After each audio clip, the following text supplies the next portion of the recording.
Hello friends, Tamil செய்திகளை தெரிஞ்சுக்க Tamil spice சேனலை சப்ஸ்கிரைப் பண்ணுங்க.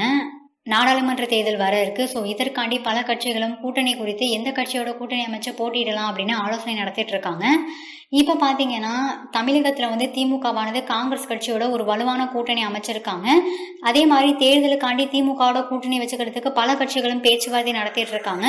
இந்நிலையில் பாஜகவானது தமிழகத்தில் கண்டிப்பாக பாஜகவை கொண்டு வரணும், தமிழகத்தில் வெற்றி பெறணும் அப்படிங்கிறதுக்காண்டி ஒரு மெகா கூட்டணியை உருவாக்குறதுக்கு பிளான் பண்ணியிருக்காங்க.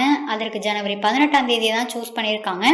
ஸோ ஜனவரி 18ஆம் தேதி பாஜகவை சேர்ந்த முக்கியமான மூத்த நிர்வாகிகள்லாம் தமிழகத்துக்கு வர இருக்காங்க. அவங்க கூட்டணி குறித்து பல கட்சியினர்கிட்டையும் பேச்சுவார்த்தை நடத்த இருக்காங்களாம். அதில் ஜனவரி 18ஆம் தேதி அதிமுகவோட கூட்டணி குறித்து பேச்சுவார்த்தை நடத்திட்டு எத்தனை தொகுதிகள் அப்படின்றத பற்றியும் முடிவு பண்ண போகிறாங்களாம். அடுத்து தேமுதிக கட்சியோடையும் பாஜகவோட கூட்டணி அமைக்கிறத பற்றி பேச்சுவார்த்தை நடத்த இருக்காங்க.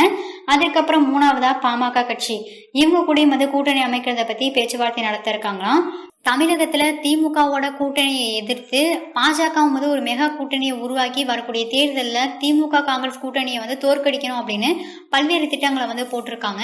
அது மட்டும் இல்லாம அதிமுக, தேமுதிக, பாமக இது மட்டும் இல்லாம இன்னும் பிற கட்சிகளான ரஜினிகாந்த், கமலஹாசன் இவங்களையும் கூட்டணிக்குள்ள இருக்கிற முயற்சியிலையும் ஈடுபட்டிருக்காங்களாம். இந்நிலையில பாஜகவோட இந்த திட்டமானது எந்த அளவுக்கு அவங்களுக்கு வெற்றியை தேடி கொடுக்க போகுது அப்படிங்கிறத நம்ம வெயிட் பண்ணி பார்ப்போம். இந்த வீடியோ உங்களுக்கு பிடிச்சிருந்தா லைக் பண்ணுங்க, ஷேர் பண்ணுங்க.